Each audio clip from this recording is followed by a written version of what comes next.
Welcome to a Sunday morning with the boys here at All Lacrosse Live.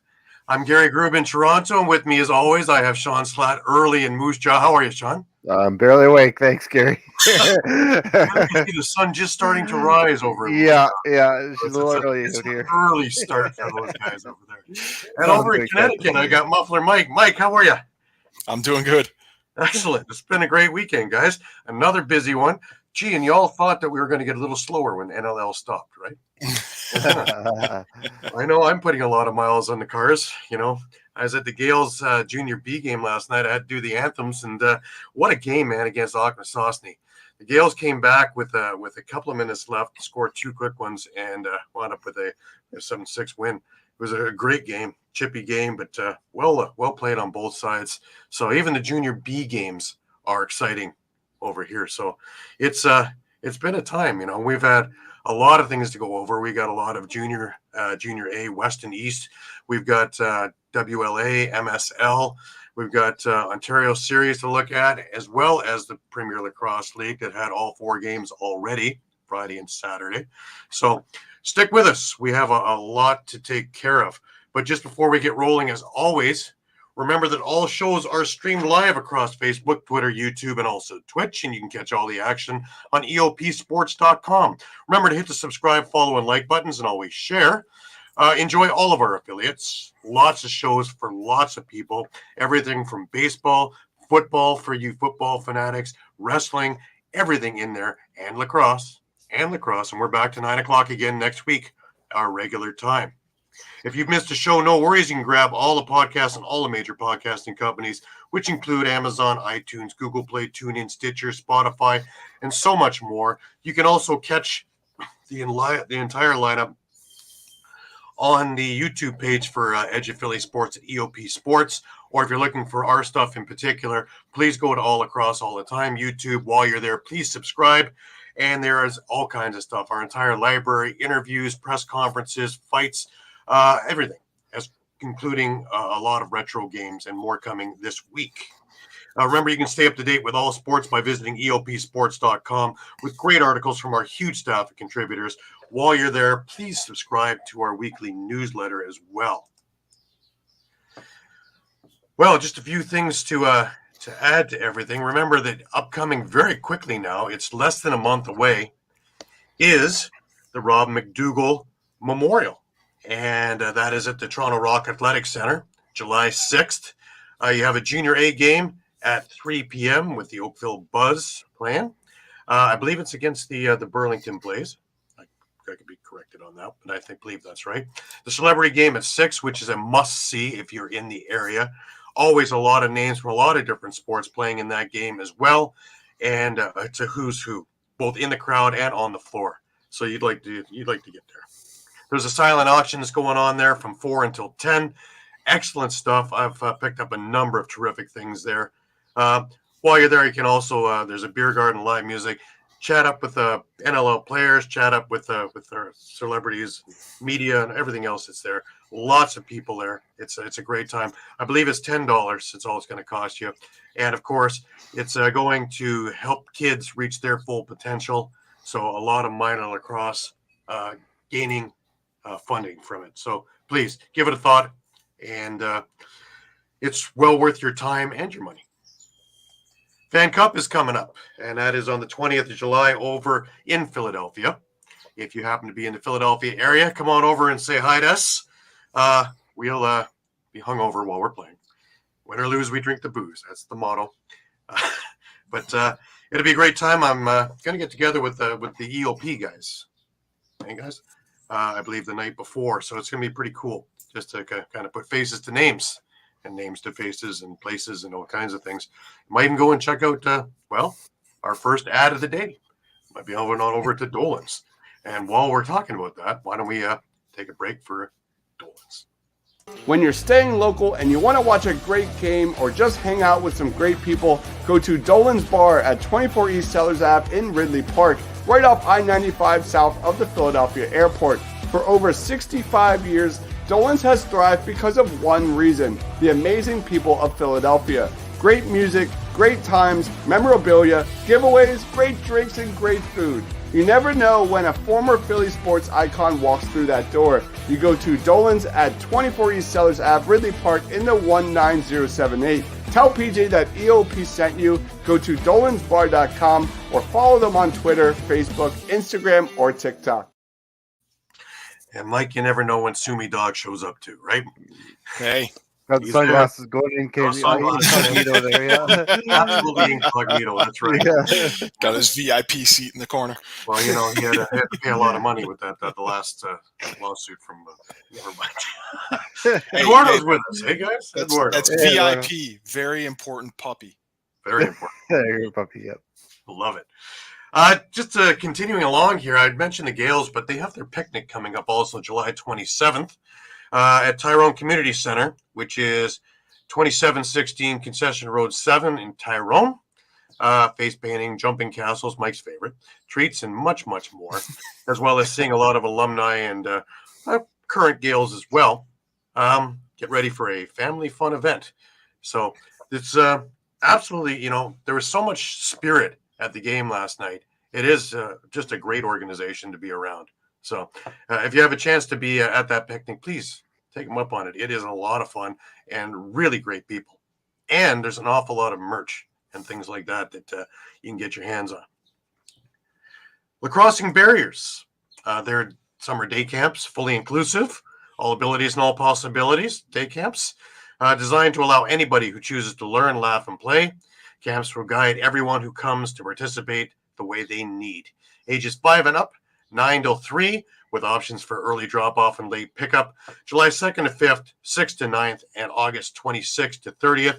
To register or to get information, email Scott at lacrossingbarriers.org, and he will get back to you with anything you need. This is in Alberta, but they are opening things up all over the place. I know they have things coming or going in Ontario right now, and I believe they're working in BC. They're looking at Manitoba as well as pushing it down through the states. So it's a fantastic program. Everybody should have the opportunity to play.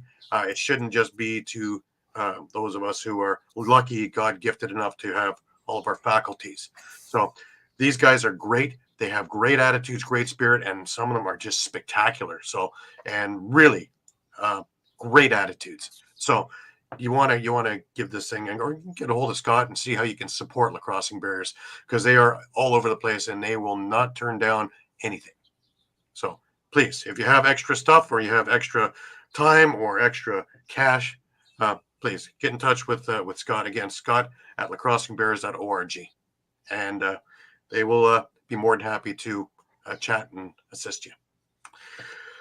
Well, if you had a few moves, NLL. Sean Williams is getting on that train right early. We've already addressed goaltending there. And, this week he addressed both transition and offense. And, first one is Shane Simpson is on his way over to Vegas. And in return, the Roughnecks get Griffin Hall, a 14th overall pick, 2024 entry draft, and a 6th round pick, 2025 entry draft. This one's interesting, eh?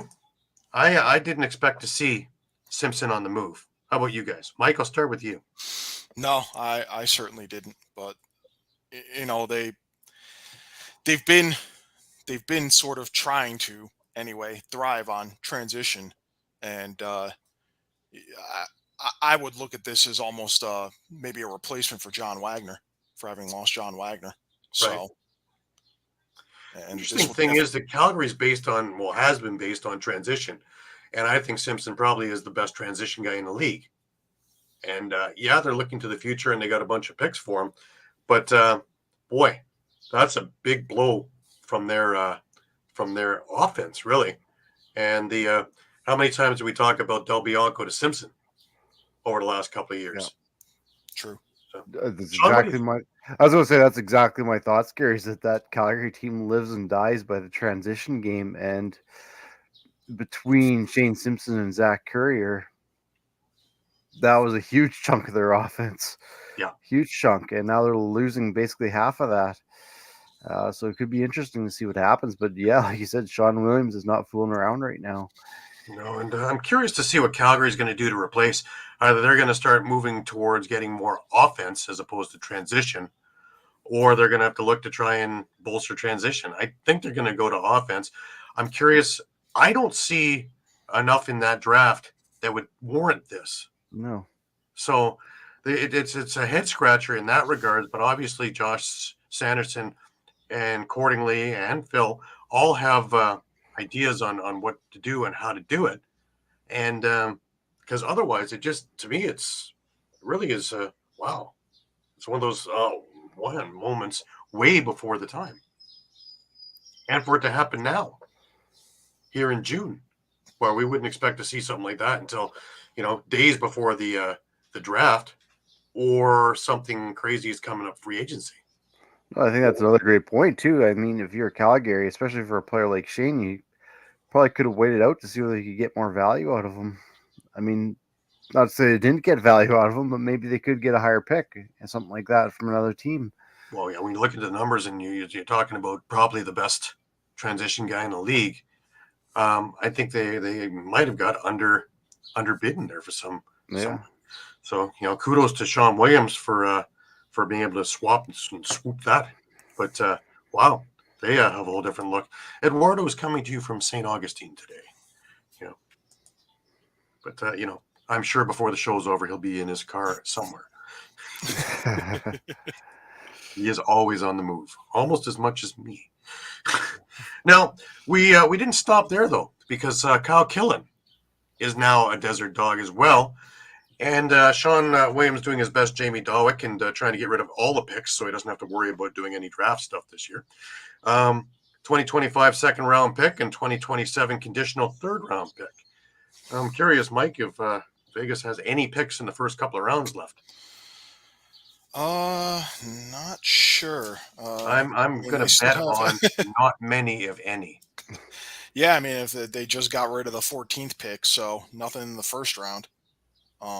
Toronto has their first round pick this time around. So yeah, yep. So, yeah, definitely interesting. I mean, so Sean Williams be able to take that weekend off. Yeah, I mean, I guess the counterpoint is, is there anything really necessarily wrong with that strategy? I mean, no, other than down the line if it turns out your moves didn't work. Well, say Dawick's been doing it for years, right? He goes with free agency and goes with trading for established players, and the Rock have been up until the semis, a great team. And then the semis roll around and Buffalo rolls in. And, well, we all know how that story has been going for the last 10 years. But it's been what it is. But for during the year, it's very well worked out. Yeah. I think you kind of have to look at the draft class, too. Like you mentioned, it's not overly deep draft. There's not a ton of names that really jump out at you. Maybe this is the time to kind of build up through those picks. Right. Very possible. Especially looking at the caliber of players he's getting. Kyle Killen and Shane Simpson both ace. And when you got Getty in your nets, at least you have a bona fide backup, if not a starter when needed. And the other point of it also is he's experienced. So they're getting more and more experience, which will help Rob Hellier out. Because, when he's doing 80% of your offense, it gets a little bit tiresome. And remember, they don't have Reed Reinhold anymore either, right? He's actually sitting with the Rock now. So we'll see how that all plays. One more trade to talk about, and that is Nathan Grennan's on the move again, and he's headed over to the Black Bears. And the Firewolves receive a 2027 second-round pick. Thoughts on this one, guys? Mike, let's start with you. It's definitely interesting. I think we kind of thought that their left side was pretty much solidified with obviously Jeff Teat and Riley O'Connor, Larson Sundown. But that's more grit that they add. a guy who's not afraid to go in the middle. I mean, you saw him get quite beat up, in the finals against Buffalo because Right. he was doing a lot of the dirty work inside. So taking a lot of punishment to allow Albany, space and, room to be able to create shots and stay relatively close in both of those games. Right. Yeah, I think it's interesting too. Well, for Grennan, it's great because it's a short jaunt to Ottawa. Yep. It's actually a less of a drive from here to Ottawa than it is to Albany. Trust me, I've done them both. And no tolls. That's a big one there, guys. But we have one more thing to talk about, and it's not NLL, it's MSL. And the Peterborough Lakers jumped in this week with a little bit more to bolster themselves and pay dividends right away when we get to the games there. Joey Capito is the big name in this one, and he is signed as a free agent with the Peterborough Lakers, as well as Taylor Jensen. Capito's healthy, and I'm amazed that Six Nations didn't re-sign him, or with all the players they have, I don't know if they had a place for him. But while he was hurt, he was an assistant coach on the Six Nations bench. So it's interesting that now he's on over to the mortal enemy of Six Nations, on over to Peterborough. Mind you, he's more from that area, so it's a lot easier for him because remember he played for years in Coburg. So one more kick at it, I guess.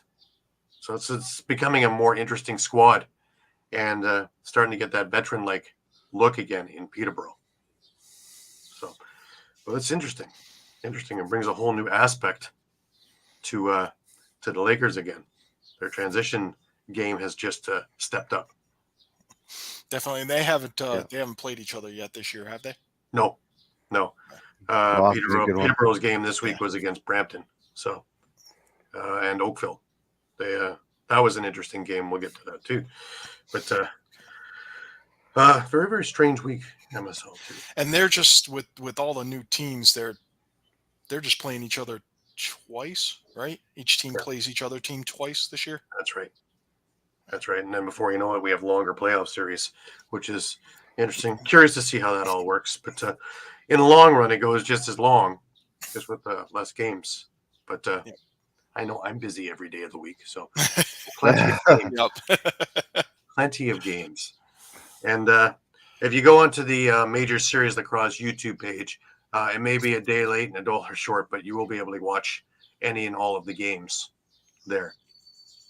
So I believe the Brampton Peterborough game from Thursday is up now. By day's end today, most likely you will have the Brampton Owen Sound game from last night up. So it was a pretty hot game. We'll get into that in a few minutes. Just before we get into juniors, I just want to remind everybody this part of the show is brought to you by Sherry's Tickets. Great moments don't just happen, they happen with you in the crowd. Sherry'sTickets.com is easy to use and has no hidden fees. The price you see is the price you pay. Pay less, play more with Sherry'sTickets.com and get the tickets you want. Save even more by using the exclusive promo code EOP10 and share an experience that will live on. Don't pay hidden fees and save 10%. Why use any other ticket reseller and get those hard-to-come-by tickets to the big game? If you need a more personal touch, give them a call at 610-494-5050. Sherry'sTickets.com also has great theater and concert tickets that are hard to get your hands on. Remember, don't overpay with the rest and save with the best at Sherry'sTickets.com. For that next great moment, save 10% by using the promo code EOP10. Great moments start at Sherry'sTickets.com. Absolutely. And it's a good time to get them because you got the Phillies going on. Pretty soon you're going to be looking for your Eagles tickets. And, the Union are going as well. So our man Pat is on the scene with that stuff, with Union and, of course, Steel Steps. And Pat will be rejoining us again next week because, of course, the Water Dogs are the home team next week. And he will spend his weekend covering Water Dogs games and hitting the buffet. Always buffet. But it brings us over to the Junior A's. And Shawn will start out in the West. All right, we'll start out with BC Junior A. Go to Tuesday. We saw New Westminster kind of near the bottom of the standings, but they defeated Port Coquitlam in a bit of an upset, 13-7. Wednesday, Coquitlam continues to kind of run over the league. They defeated Victoria 14-6. And also Wednesday night, Burnaby defeated New Westminster 13-10. Heading into Thursday, Delta had defeated Langley. Kind of two teams that are trying to stay out of the basement there. That was a 16-6 score. Friday, Coquitlam again defeated New Westminster 16-7. Saturday was a busy day. So yesterday, Nanaimo was over Langley 16-8. Coquitlam again with another win defeated Victoria 12-7. And then the thriller, Port Coquitlam defeated Delta 12-10. Winning goal was scored on the power play with 39 seconds left in the game, and then an empty netter to end that one. And then today we have one game tonight. Nanaimo against Burnaby. Could be a big one because those guys are kind of battling for second, third, fourth. As we look to the standings, Coquitlam's at 8-1. Then, like I said, there's a bit of a log jam at for that second, third, and fourth spot. Nanaimo's at 6-2. Port Coquitlam's at 6-3. Burnaby's at 5-3. Then lower down, you got Victoria at 4-6. New Westminster at 3-6. Delta at 2-4. And Langley at 0-9. Then heading over to Alberta in the Rocky Mountain League. Only really one game we can report on here. Yesterday, the Edmonton Miners took down the Okotoks Raiders 10-7. And then tonight, those two teams go at it again, kind of in a two-game series this weekend. So coming up in Alberta, Wednesday, you'll have the Calgary Mounties against the Okotoks Raiders. Saturday, the Raiders will take on the Miners, and the Mounties will take on the SWAT. And then Sunday, the Raiders will take on the Saskatchewan SWAT, and the Mounties will take on the Miners. So the standings in Alberta, Miners are kind of taking a bit of a stranglehold. They're at 7-1. The Calgary Mounties are at 5-3. Then you have the Okotoks Raiders at 3-3, and then the Saskatchewan SWAT still looking for their first win at 0-8. It's interesting out there, man. The Raiders always, eh? Yeah. Just a powerhouse out there. But everybody's starting to pick up too. So it's great to see that, and great to see the lacrosse really, really hitting a fevered pitch. So excellent. So we head on over to Ontario in the OJLL and Toronto. They've been lighting it up all year. Toronto Mimico. They're just the 1-2 punch. I think they're both undefeated right now. I think by the time we get through this, Toronto will be 7-0. Just wild. They played Six Nations last Monday, and the Beaches really had their way with them. 9-3 over the Six Nation Arrows. It's a Nanaco shirt, by the way. So, but still on Monday, the Brampton Excelsiors faced the Peterborough Lakers, and Peterborough has been a bit of a rebuild lately. The junior A team. Brampton beat them 10-7 over in Peterborough.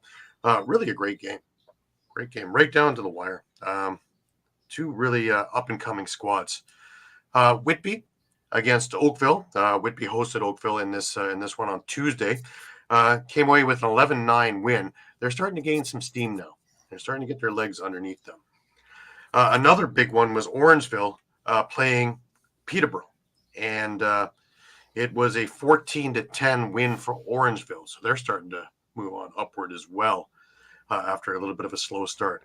Oakville again played on Wednesday, and they faced the Kitchener-Waterloo squad, and it was 12-5 for the Oakville Buzz. And of note, Will Sheehan, he's having a great summer. He had 3 or 4 in this game, and it's just been lighting it up for Oakville. Burlington and the Beaches played in just an absolute slobber knocker. The Beaches came out with a 10-9 win. But no, Burlington is starting to play really strong, giving Toronto all they could handle. If it wasn't for a big second in which the Beaches held the Blaze scoreless, this could have been a whole different result. Mimico and St. Catharines. Mimico came away with an 11-10 victory. Now, St. Catharines, we've been talking about them. They're hosting, so they're going to have a spot in the Minto. But they haven't had all that great a season. Well, they're starting to play a lot better. Now, if you're going to take an undefeated Mimico squad right to the wire, 11-10, you're obviously starting to gel as a team. So that's really good news to see. So, again, there are no blowouts in any of these games, really. Beaches beat Brampton on Thursday. It was 12-7. And Peterborough and Six Nations got together in Six Nations, and Peterborough came away with an 8-7 victory. Again, another tight game. Right down the wire, these things. Kitchener got one over St. Catharines on Friday, and it was 10-7. And Whitby beat Brampton 10-7 as well. Yesterday, you had Mimico and Oakville playing each other, and Mimico came away with a 7-6 overtime win. So again, it is just absolute phenomenal lacrosse. These are guys you're going to be seeing in the NLL, if not next year, in the next couple of years. So if you're anywhere in the vicinity, you're going to want to make sure that you're jumping out to some of these games. Today we've got Kitchener against Burlington over at 5 o'clock in Burlington. The Beaches are playing Orangeville in Orangeville at 9 o'clock. St. Catharines is going to Six Nations for a 7 o'clock game. And Peterborough is playing Mimico for a 7 o'clock game. A busy Sunday in OJLL. Monday, we got Kitchener against Peterborough in Peterborough. Tuesday, Mimico is going over to Whitby, and Six Nations is heading over to Brampton. On Wednesday, you have Whitby against St. Catharines, Orangeville against Six Nations. The Toronto Beaches are playing Oakville. Circle that one. That one is the game you want to see. Peterborough is heading on over to Burlington. That's also going to be a big one. Thursday, you have Kitchener against Toronto. Friday, you got Mimico and Peterborough. Oakville against Orangeville. Kitchener against Brampton. And on Saturday, Burlington against Mimico and Six Nations against St. Catharines. So a busy, busy week. Every day something going on in OJLL. And if we look at the standings, let's bring it up here because, well, there you go. The Beaches are 7-0. Mimico are 6-0. Orangeville is coming up at 4-2. Whitby is coming up at 4-3. Brampton is 500 now, 4-4. The Oakville Buzz is coming up, 3-4. Six Nations at 3-5. Kitchener Waterloo at 3-4. Burlington at 2-5. Peterborough at 1-4. St. Catharines at 1-7. But that 1-7, St. Catharines is starting to look a lot better. We have no undefeated teams or winless teams in this league. Not bad. Not bad at all. Alrighty, let's move on over. We have a couple of games to talk about with Ontario series. We had a big one over with Brooklyn on Friday. Yeah, Brooklyn played Ennismore, and Ennismore played them pretty tough in the first. It was 6-3 after one, and then just the absolute strength of the Brooklyn Merchant team took over, and the savvy. 17-8 was your final. Big game from Christian Watts. Big game from Eddie Renault. Also Devin Pfeiffer. All the main scorers were there. Darren Elliott also had a great game as well. Brooklyn is deep. Very, very deep. They're 7-1 now. And the only one that's close with them is Six Nations, who is 6-1, pending a score coming in from last night's game, which hasn't popped up yet. Hamilton and Owen Sound played last night also, and Hamilton won 9-4. It was a good first period. Again, Hamilton just was consistent. 3 in the first, 3 in the second, 3 in the third. Owen Sound fell off in the from the second into the third. A couple of goal run pushed this game out of reach for them, and that was all she wrote.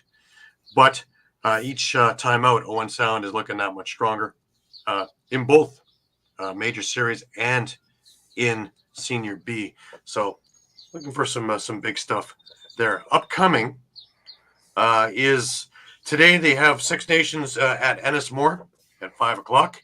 If you happen to be in the Ennismore area, the Peterborough area. Clearview is playing Owen Sound at 5 o'clock. If you happen to be in the Owen Sound area. Next weekend, you have Hamilton and Ennismore in Ennismore. And you have Brooklyn facing Clearview. So that'll be another interesting one. Clearview and Brooklyn, the last time they met, I was at the game last Friday, and Clearview was leading all game long until 34 seconds left when Brooklyn scored their winning goal, their only lead of the night.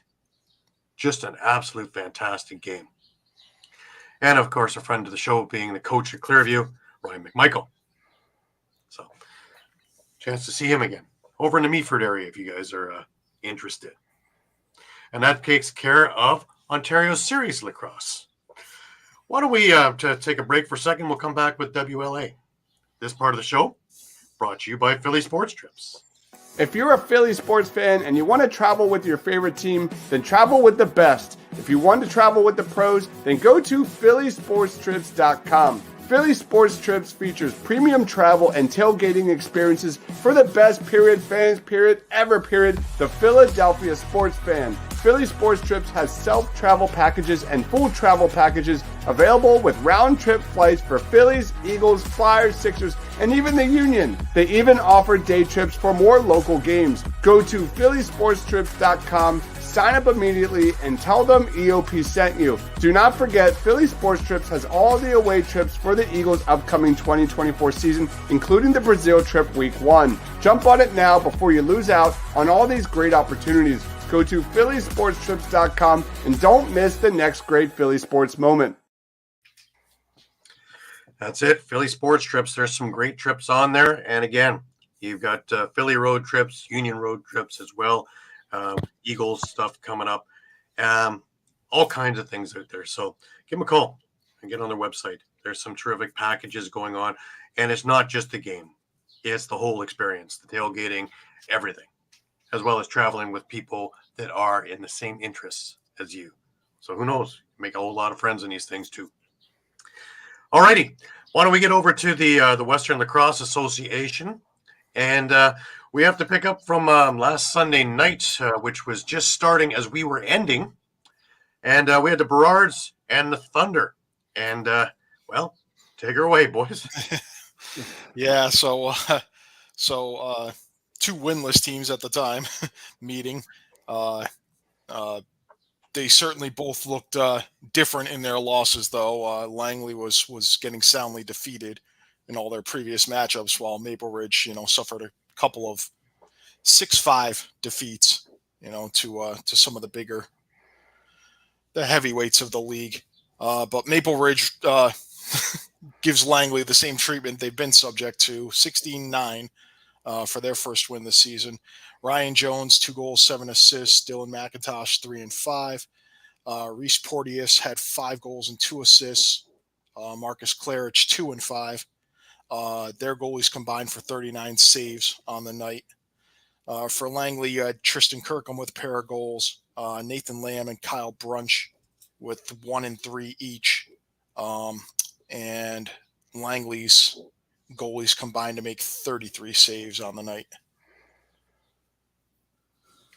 All righty. Let's move on over to my Shamrocks. Still undefeated, guys. It's a good time to be here, There's a lot of undefeated over here. After last year's, my God, it's winless. So I'm living the dream for now. For now. I know that somebody will bring this recording back up going, hey, they lost 4 in a row. Where's your jersey now? Yeah. I'm going to live it for all it's worth now. I'm going to wring every drop of this. Anyway, Shamrocks win 10-9. Take her away. Yeah, and they barely held on too. I mean, Win's a the win. Shamrocks were ahead 9-8, and then Lucas Olson tied up the game for Nanaimo on the power play at the 14:03 mark. And then Arthur Miller scored the game winner with 36 seconds left in the game for the game winner. So yeah, for the Shamrocks, again, the King brothers just keep doing what they're doing, right? Marshall King had a goal and 2 assists. Jesse King had 3 assists, and Arthur Miller, along with that game winner, had another goal for 2 goals.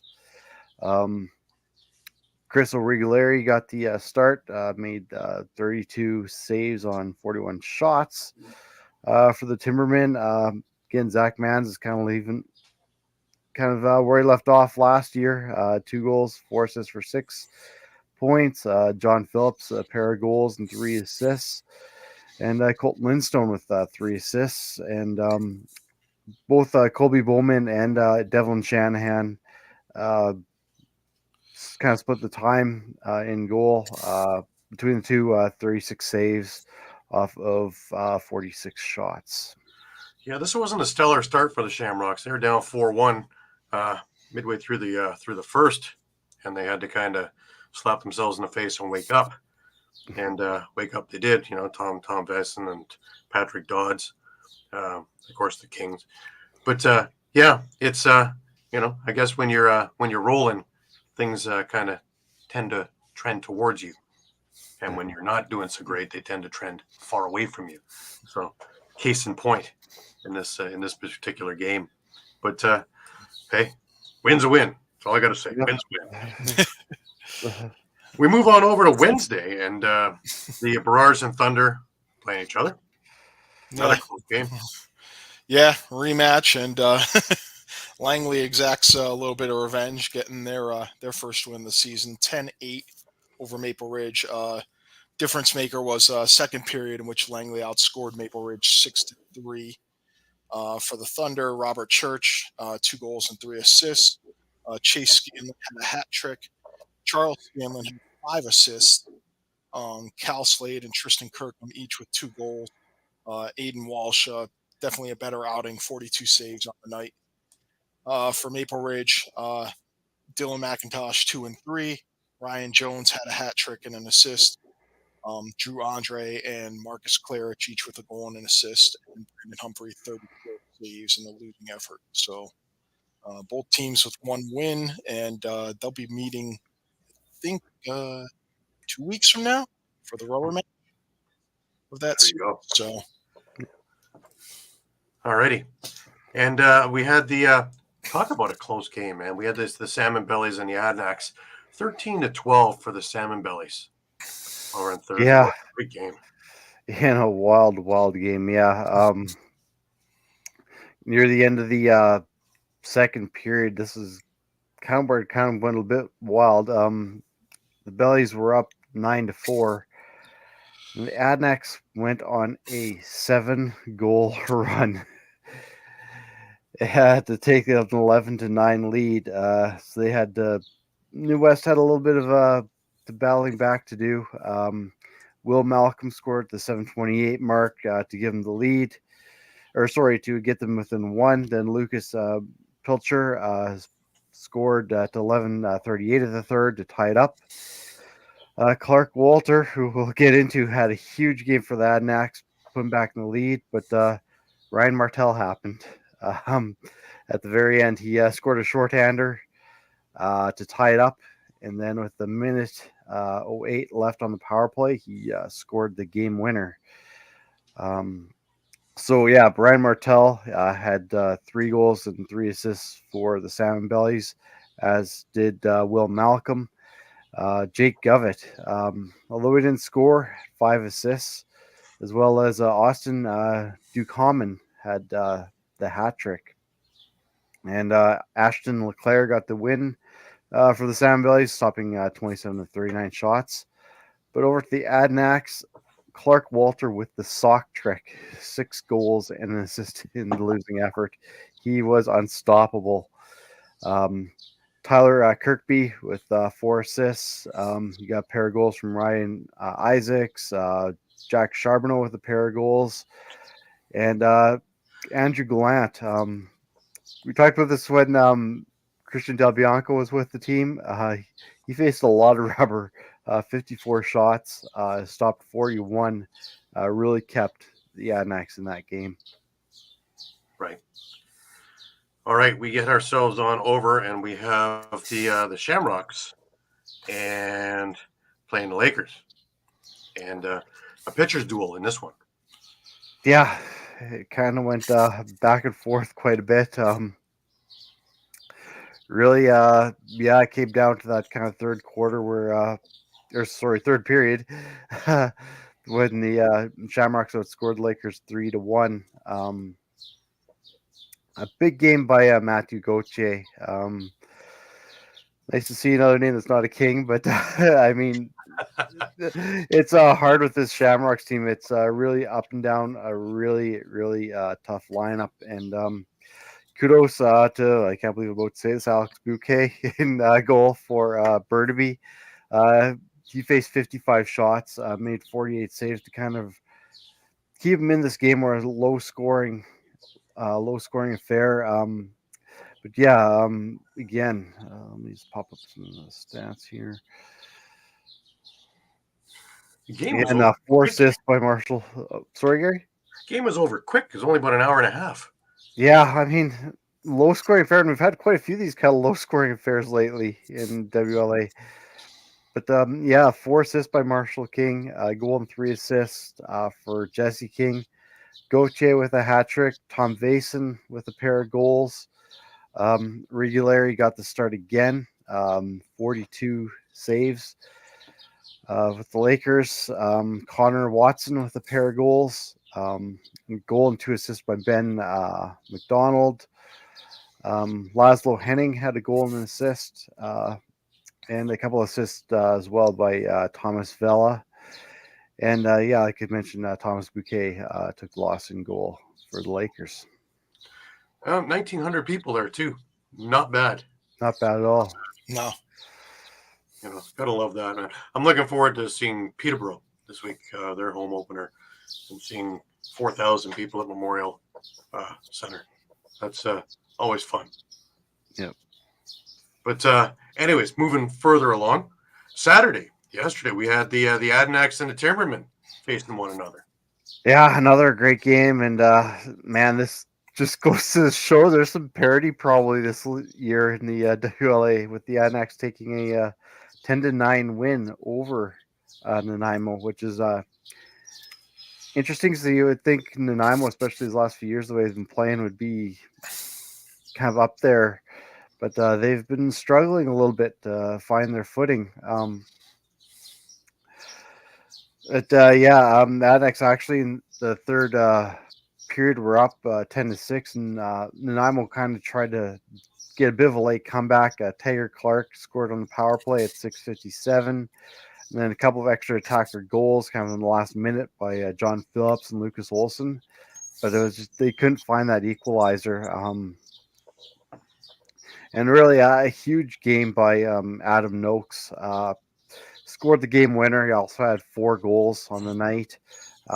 Matthew Delmonico had a goal and 3 assists.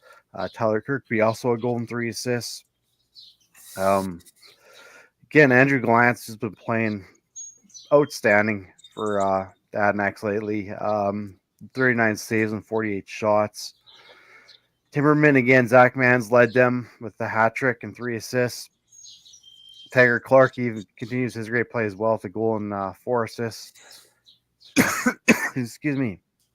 And interesting, they split time with Devlin Shanahan. Played 20 minutes and 29 seconds. Had 8 saves on 11 shots. And Justin Getty saw the remaining time, 25 saves on 32 shots. Right. If we look at the standings just before we get at the upcoming games, you'll see that the Shamrocks are 5-0.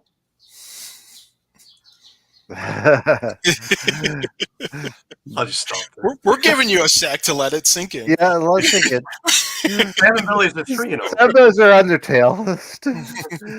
I like the goal differential too. While we're at it, 46 to 33. I don't like the penalty minutes. They're a pretty penalized team, second in the league. So, we'll get there. Say Sam and Billy's are 3-0. Lakers are 3-2. Adanacs are 2-4. Berrards 1-3. Timbermen 1-3. And Langley Thunder are 1-4.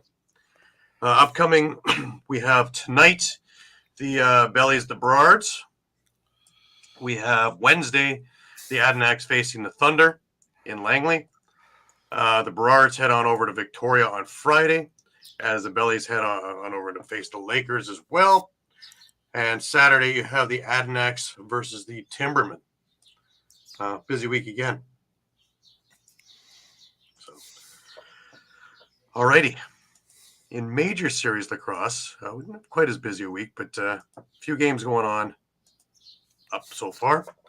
And we start out Monday, and that was over at the Toronto Rock Athletic Center. And the Peterborough Lakers faced the Oakville Rock. Interesting game. Peterborough jumped out to a 3-1 lead halfway through the first, but goals by Josh Dawick and Ryan Lanchbury tied that thing up at 3. Withers, off a Schul pass, made it 4-3. Jack Follows tied it up, and we were 4-4 after 1. Peterborough took over in the second. Colton Marquis had a shorthanded goal, which set the tone for the period. They scored 4 goals, and Oakville had no answers. So at the end of 2, it was 8-4 Peterborough, and looking a lot like what it's been in the past. Withers scores unassisted off a faceoff 5 seconds into the third, and it's 9-4. Well, once again, cue the comeback. And Andrew Q, Mike McCannell, Callum Jones, Ryan Lansbury, and Ty English all score in the span of 5 minutes, and it is 9-9. Thomas Hogarth gets one for Peterborough to stop the Oakville run, but it doesn't faze Oakville at all. Mike McCannell, Ty English, Jack Follow, Callum Jones all put together goals. Callum Jones with 1 second left in the game, and Oakville pulls a stunner, 13-10 over the Peterborough Lakers in their season opener for either squad. Big games, guys. Big game. And, over at track, exciting game. And looking at the Rock, the big one there, Ty English, 2 goals and assist. Jack Follows, 2 goals. Mike McCannell, 2 goals. And then Ryan Lanchbury, 2 goals and 4 assists. Really the only household name of the bunch who did big things. On the Peterborough squad, Thomas Hogarth had a hat trick. Jake Withers had a pair of goals. And then singles from Colton Marquis, Owen Hiltz, Dylan Hutchison, Tate Katoni had a goal, and Joe Resiteritz had a goal. Rob Hillier played in this game as well. So, it's not like Peterborough didn't bring their A lineup. Just shows you that Oakville had Troy Holochuk in net, not Nick Rose. So, interesting. Sign of things to come? Could very well be. We move on over to Wednesday, and the Six Nation Chiefs and the Brooklyn squad locked up. And again, another close one out of the first. Brooklyn was actually ahead 4-3 after 1. Six Nations pulled it in another gear in the second and third, outscoring them 10-4 in those periods for the 13-8 victory. Looking at the score, of course, you had Dane Smith joining the Six Nation Chiefs to make them even stronger. You look up and down the lineup, and really, is there a weak spot in this lineup? Well, Dane Smith, Lyle Thompson, Ruckon Thompson, Brendan Bombury, Liam Leclerc, Justin Martin, Tyler Biles, Shane Jackson, Austin Stotts, Kyle Rubish, Kellen Leclerc, Brian Cole, Larson Sundown, Jeremy Thompson, Steve Priolo, Randy Stotts, Travis Longboat, Tyson Bell, with Warren Hill and Doug Jamieson as your goalies. That is an all-star lineup, yo. That's a who's That's- who of. It's an all NLL lineup. Yeah, no kidding. It is. It's an entire. But there you know, there isn't a single person you named on that roster who isn't playing in the NLL. right, and then I look at the Brooklyn squad. It's Austin Shanks, Matt Hossick, Dylan Robinson, Luke Keenan, Tanner Cook, Ryan Wagner, Keenan Cook, Liam Osborne, Kyle Waters, Colton Watkinson, Zach Belter, Graydon Hogg, Sean Wesley, Brock Haley, Nick Tchaikovsky, Connor Kiernan, Brady Kiernan, Curtis Knight, and Riley Hutchcraft and Zach Higgins doing the goaltending. Really, one or two that are not in the NLL. It's an all-star cast as well. Yeah. And the one or Yep. two you named are probably about to be in the NLL. Well on their way to NLL. On the way, yeah. And holding their own at that. Yeah. Luke Keenan's looked great in his couple of games. Brock Haley's looked good. Graydon Hogg has been on the score sheet every single game that he's played. So, yeah. So, definitely, this is another big squad going on. Thursday, the Lakers went on over to Brampton, and a little more Laker-esque. It was 3-3 after the first period, though. And I know I had a Spockian eyebrow watching the game. And it was interesting because, JP Ward got Brampton on the board first a couple of minutes into the game. Then Tate Katoni and Dylan Hutchison was 2-1 for Peterborough. James Whiteford, and you'll hear his name a lot. JP Ward again. And again, Brampton's ahead. Resetarits scores with a couple of minutes left, and it's 3-3 after one, like I'd mentioned. Enter the second period. Well, the Lakers, just like the Oakville game, put together a 6-goal run, which changed the entire outcome of this game. Resetarits with a couple in this one. He sandwiched a Holden Gatoni goal. His second one, of course, shorthanded. Austin Hazen, Katoni again, and Taylor Jensen. And we just talked about him as a free agent signing. There you go. And it was 9-3 all of a sudden, and the entire complexion of the game had changed. Penn Eistrat and Holden Patterson tried to get Brampton back in the game, making it 9-5. But Resetarits with another goal. Mitch Ogilvie joined off a Joey Campito pass in transition. There's that signing coming into fruition. And, of course, by now it's out of reach. Whiteford's got another goal for Brampton, making it their 6th of the night. And Rob Hellier joined the score sheet. And that was your final, 12-6. Doug Buckham had a great night in net for Peterborough. But, Peterborough started looking like Peterborough old against Brampton. And 12-6 is your final. Brampton played again last night. And this was another slobber knocker of a game against Owen Sound. And once again, Owen Sound jumped out to a 4-1 lead in the first. And it was 4-0 actually, with Tyler Brown, Will Cecil, and a couple from Jackson Reed. Jeremy Searle got Brampton on the board with just 2 minutes left in the first. And it was 4-1 after one. Brampton had a big second period. They scored 5 and only yielded 1. So they actually went to the dressing room towards the third, up 6-5. Goal scorers were Jordan Medeiros. Adam Weedman had a couple in the period. Penn Eistrat and James Whiteford. Stephen Portelli got one for Owen Sound. Now 6-5 heading into the third. Whiteford got another goal, making it 7-5. Tyler Brown knocked it down to 7-6. Eistrat made it 8-6. Now all of a sudden, Owen Sound comes up with 3, and they take the lead. Peshko, Cam at Choni, and Matt at Choni both got goals, the brothers. And with a minute 10 left in the game, Medeiros, Josh Medeiros, comes through with 52 seconds left, just 27 seconds later, and 28 seconds later, and ties this thing up. Cue the dramatics. James Whiteford, off a Penn Eistrat pass for his third goal of the game, 3 minutes into overtime, and Brampton goes away your 10-9 victors. Not bad. Not bad. So Brampton gets their first win of the season. Looking at the standings, I just throw that up there for a second. And you'll see that the Six Nation Chiefs are still in the lead to 2 wins. Brooklyn is right behind them with 2 wins and 1 loss. Cobourg has a win. Oakville has a win. Peterborough is 1-1. Brampton now 1-2. And Owen Sound 0-4, but really starting to come into their own. They're starting to get goal scoring. So it's only a matter of time before they get themselves rolling.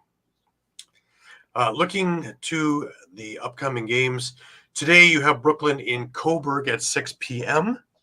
Tomorrow, Owen Sound faces the Oakville Rock at track. Tuesday, you have Cobourg heading over to Six Nations. Wednesday, you have Brampton heading on over to the Iroquois Park Center in Whitby to face Brooklyn. Thursday, Oakville comes over to Brampton. That'll be a big game. And also that night, Brooklyn is in Peterborough, a huge game. That's worth, and it's the home opener for the Lakers. So it should be a big crowd. It should be a big day in Peterborough. And on Sunday, Peterborough faces Cobourg at 6 p.m. So a big week upcoming in MSL action. And just before we head on over to the Premier Lacrosse League, a reminder this part of the show is brought to you by Cherry Injury. If you get hurt at work, in a motor vehicle accident, personal injury, or affected by criminal law, you call David R. Cherry of the Cherry Firm.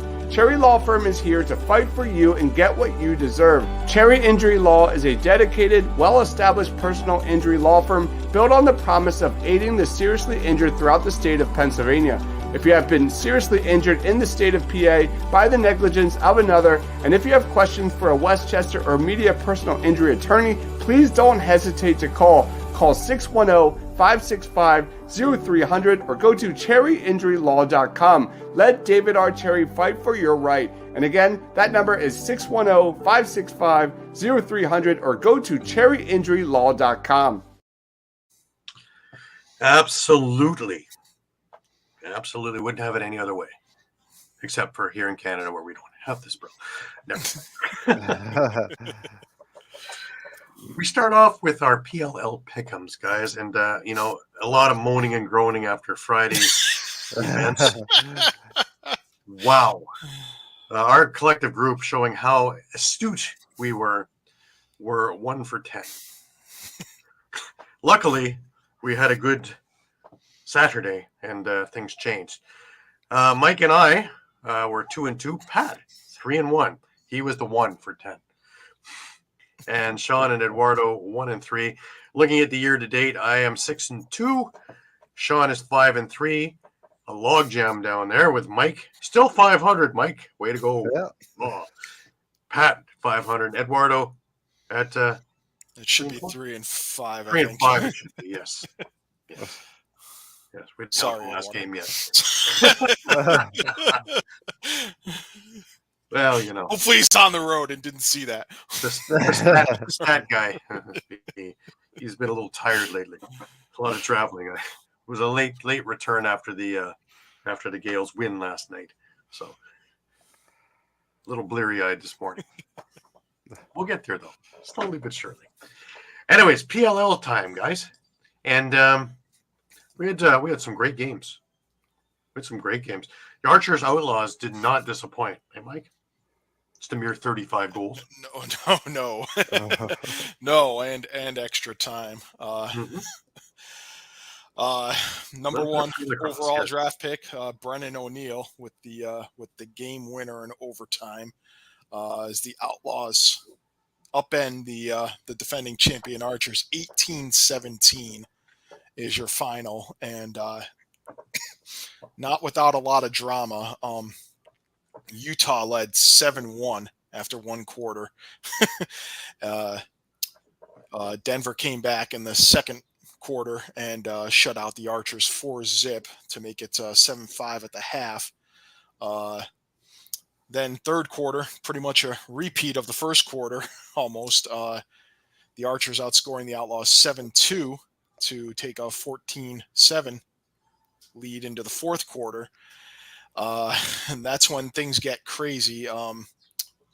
Yeah, what happened in the fourth? That's un-Archer like giving up 10 goals in the fourth. Yeah, 10-3 in the fourth, and I would also note the Outlaws were without goalie Shawn Slaght for the game. He was one of 3 goalies who I believe did not play this weekend due to injury. He was actually the one who was listed as out. Blaze Reardon and Adam Gittleman were both listed as doubtful for their games. But O'Neill finishes the day with 9 points. So huge showing by the number he one put the draft team on pick. his back, eh? Yeah. In this quarter. He did, actually, really a couple of rookies. Luke Weirman, the Outlaws face-off guy, 23 of 36 on draws, and that's against Mike Sisselberger, I might add. 11 ground balls and a point himself in the game. So, and then we were speaking about Scanoli, Owen McElroy in net for the Outlaws, 15 saves on the night for the win.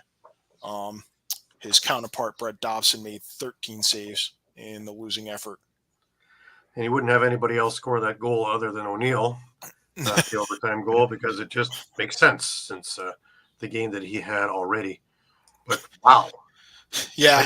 I don't remember the Archers ever having a collapse like that in any of their years. 10 goals in the third. That's unheard of. Yeah. Yeah, that's Which is something for the rest of the league. I'm not sure we've ever seen a PLL team put up double digits. I don't recall. I just that want to make sure that the rest of the PLL takes note that Denver has that kind of firepower. Yes, that they can put together a 10-goal quarter. Does that put a number of teams at alert? Definitely. So leading the way for Archers was Trey Leclerc. He had 5 goals on the night. So right. Alrighty. So and I believe those two teams will play each other again later in the season. So the early game that day actually was Carolina and California in a 1-goal battle. Also 12-11 for Carolina, and again, not without drama. Yeah, just a little bit. This was obviously this weekend they were in Charlotte, and it was Carolina Chaos's homecoming weekend. So they had 2 games. They kicked off the weekend with that win. This was actually Redwood's first game of the season. They had the bye last week on Atlas's homecoming, but they came back from a 5-2 deficit to lead 9-5, then watched that lead evaporate to 11-9 by the end of the third quarter, or by actually probably with about 14 minutes left in the game. And Carolina rallied to tie it up at the end of 3, and then a very odd goal in the fourth quarter by Ty Kurtz ended up being the only goal of the fourth quarter, and gave which is another head scratcher with all the firepower that they had been displaying, and all of a sudden nobody can find the net in the fourth. And again, Chaos were without goaltender Blaze Reardon. So but Austin Kaut came in, made 16 saves in the win. Obviously no slouch himself. He's one of only 8 goalies, I believe, who have 1,000 career professional saves. That's MLL and PLL. Mm-hmm. So your big scorers for Carolina, Jules Henningberg, 4 goals. Josh Byrne had 2 goals and 2 assists. Ty Kurtz, 2 goals, including the game winner, which looked like it was actually intended to be a pass inside and kind of flubbed its way off the ground and into the net. 2 goals and assists for Kurtz. Kyle Jackson, a pair of goals, including 1 behind the back and under the legs. I'm sorry, with his back to the net, under the legs. Ross Scott had a goal and an assist. For Redwoods, the usual, not some usual suspects. Rob Pinnell, 2 goals, 2 assists. Westberg had a hat trick. Charlie Bertrand, a goal and an assist. Ryder Garnsey was held to just 2 assists, but their third round draft pick, 18th overall, Garrett Degnan, 2 goals and a 2-point goal for 4 points on the night, and that 2-point goal was just really all of his goals were crazy. Right. All I can say is go to Redwoods, California Redwoods Twitter, for the 2-pointer and one of the 1-pointers, which they have a close up of that one particular 1-point goal where he's pretty much got a guy just on his hands. He takes one step back and it's enough room for him to just fire a laser that gets by the goaltender. Right. And it's just crazy to see that with just one step worth of room that he can produce. Any lacrosse player can produce a shot like that. So amazing. Alrighty, we move on over to Saturday, and Chaos plays their second game of the weekend, and they face the Atlas and a battle of the undefeateds. And well, it wasn't an easy game, but Atlas come out. I'm going to live this for all it's worth. keep milking it. I went through a rough one last year with both Victoria and Atlas, and I am going to live this up. By the way, Atlas now has more wins than all of last year. Knock on wood. But Xander Dixon, another big game, 4 goals in this game. Trevor Baptiste, 20 of 23 at the face-off X. Jeez.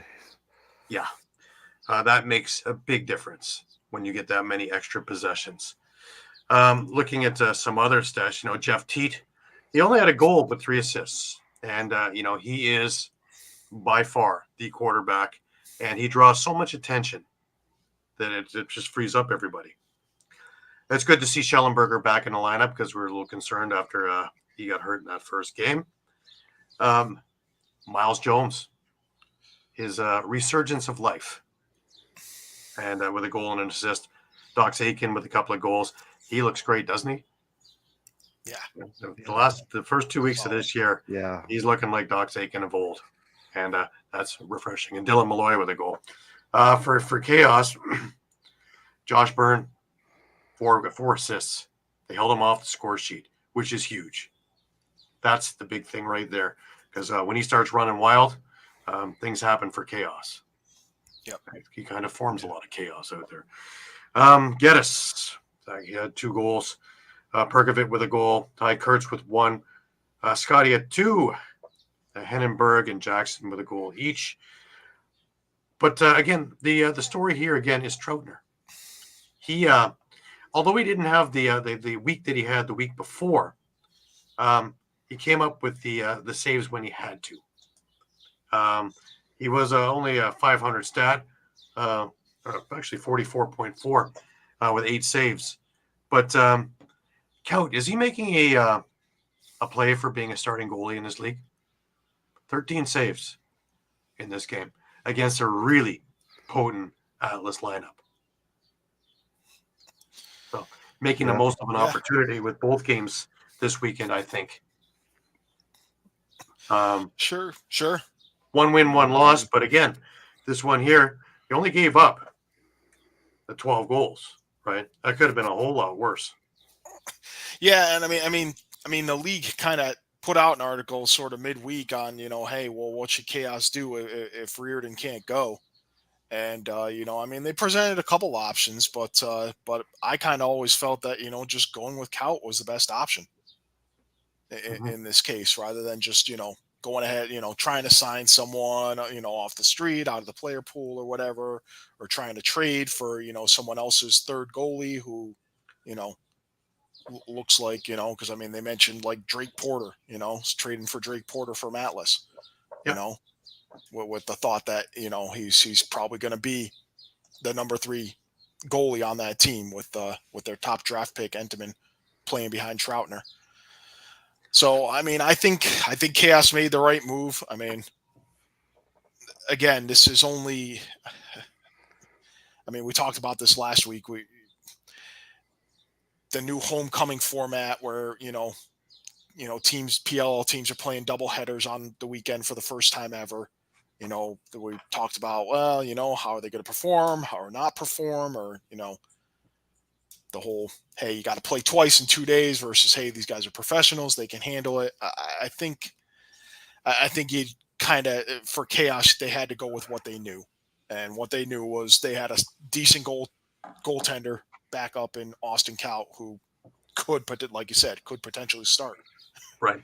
So now, if there is a troubling thing for Atlas this season so far, is that they get out to big leads, and again here they're out to a 5-0 lead, a couple of 2-point goals, Miles Jones and Tyler Carpenter, and then Xander Dixon with one. They're up 5-0, and they look to be sailing. But by the time we head to the third, and we are at 9-7, well, they seem to race out.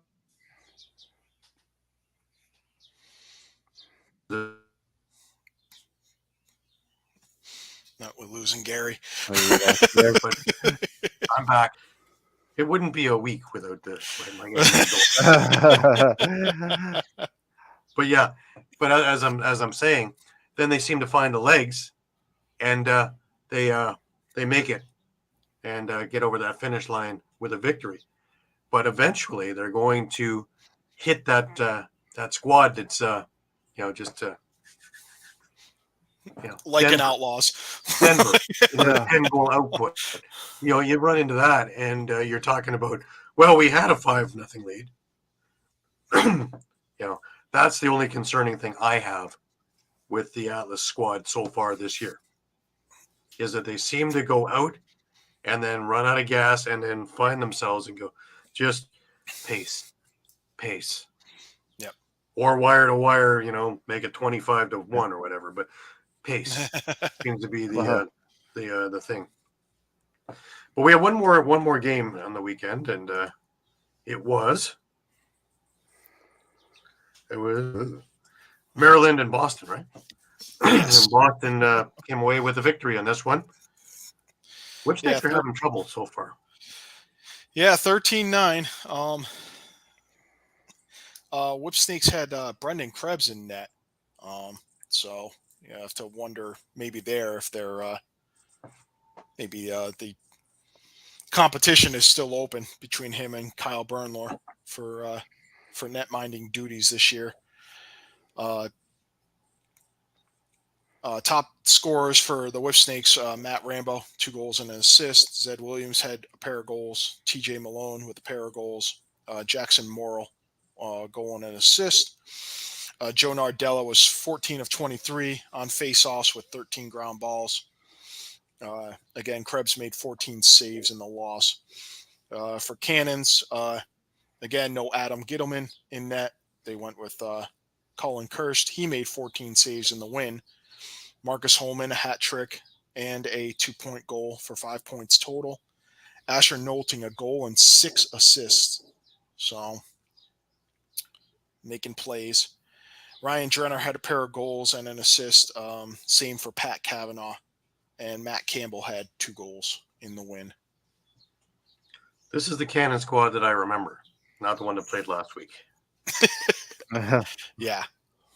They just they're scary good is what they are, and when they get rolling, Nolting with 7 points, 6 assists. That's huge. That's huge because look at who he has to feed to, right? Between Kavanaugh, Drenner, and Holman alone, that's enough to make any defensive coach go gray. To know that's coming at you. But when they get this thing all together, and it certainly looks like they have, they put together a great ending to the game last week, though they didn't start out great. But this is a good squad, and it's going to be interesting to watch them over the weeks as the weeks come along. All right, let's take a look at upcoming. Well, we got it's in Philadelphia next week, guys, and Our man on the scene will be at the buffet. I mean, he will be at the games. That will be there. And he will be getting us a lot of reports, I'm sure, as the days going through and as the days are going through. We start off at 12:30 on Saturday, and the Cannons are playing the Water Dogs. It's going to be an interesting one. That's going to be a good good water test for the Water Dogs. Yes. It's going to be a good litmus test for the Boston Cannons as well. That's Yep. going to be an excellent game. Circle that one on your calendar. Utah against Carolina, another slobber knocker of a game. That should be just a 25-24 game is what's going to happen there. Holy nightmare with all that firepower. And a pissed off Archer squad. You move on over to Sunday, and the 12:30 game is the California Redwoods against the undefeated Atlas. And again, that's going to be a heck of a game. And this is what I'm telling you guys, is if Atlas has that gaff that they've been apt to have, California can take that and run with it. So be curious to see if they can get out to a big start and if they can keep staying power in this one. A few side notes to keep the game interesting as well. That is also your ABC game of the week next week. And the last game of the weekend, it would be the Maryland Whipsnakes against the Philly Water Dogs. And that is a 3 p.m. start. And another one where can Maryland right the ship?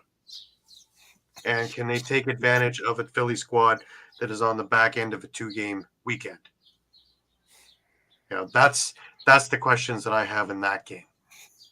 Because I think Maryland is they're a better team than what they're showing. And they just have had a tough start. Moments of brilliance, but a tough start. They dig themselves in too big a hole to dig themselves out of. Yeah, they're going to need to. I mean, their season's only 10, 11 weeks long. So, well, the thing is, they may not be able to afford to go 0-3. Right. Well, again, if they go 0-3, they have the Atlas next week, right? The week after. Yeah. That doesn't get any easier, does it? Yeah. That just snowballs. And then if you're 0-4, the season's half done. Just that quickly. And now you are clamoring to try and find a way to get into the playoffs. Yep. That's not a good feeling going week in, week out when you know that every move is under the microscope. So they really need a victory in this week. Hard to believe in week 3 that it's a must-win game, but it is when you're in this position. And when there's this much talent in the league, there really isn't a bad game, is there? Parity is something. All right, let's leave that there. I do want to remind everybody that we are on Facebook, we are on Twitter, we are on Instagram, we are on Thread, we are on YouTube. Lots of information in all those sites, as well as on elpsports.com/lacrosse for all of our articles. Please give them all a look. YouTube, a lot more tools in there, a lot more retro games, a lot more other things that we can show in full that we really put on the Facebook or on Twitter or things like that. So you want to use the YouTube page as a tool as well. Facebook, please check with us 3, 4, 5 times a day because as you've seen recently, the news is always changing, all kinds of movement happening and much more to come. Free agency is just down the road slightly. You're talking about movement. You're talking about trades. You're talking about the draft upcoming and all the other things that are going on, NLL, as well as MSL and WLA and the signings that are happening as they all jockey for how they're going to try and get to the Mann Cup come September.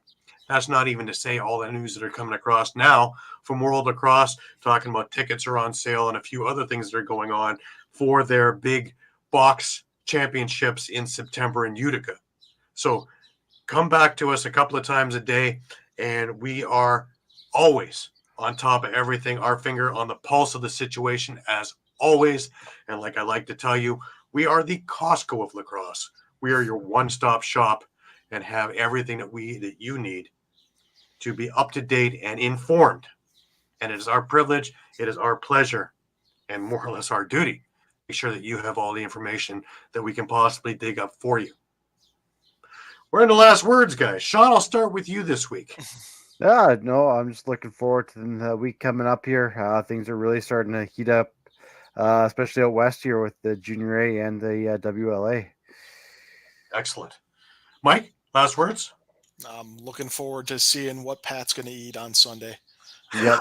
That's what I was about to say. I'm Are we looking going to forward to videos of report him. on the food or Yep. the lacrosse? I think we're going to get a 50-50 split, really. There's always a good spread there in Philadelphia. It's not at the links, so it may not be, the NCAA type of buffet, but I'm pretty sure Pat has a nose for this kind of thing.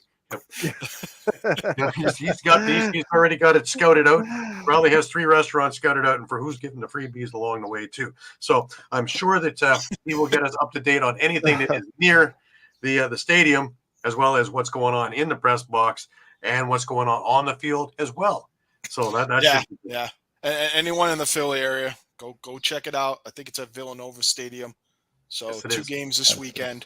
Well, I mean 4 games total, but tickets are decently priced, and it's a great way to spend time with your family and watch action. Great lacrosse. So yes, support your new team. So this is the only, maybe the only time they're in town if they don't make the playoffs, but if they do and make it all the way to the finals, you'll see them again. So yeah, and that one will be at the link. Yep. No, it was in Chester, isn't it? Subaru Park, yeah. Subaru Park, I believe. Yeah, yep. Subaru Park. All right. And me personally, the MSL week this week is going to get really interesting. There's some great games in there.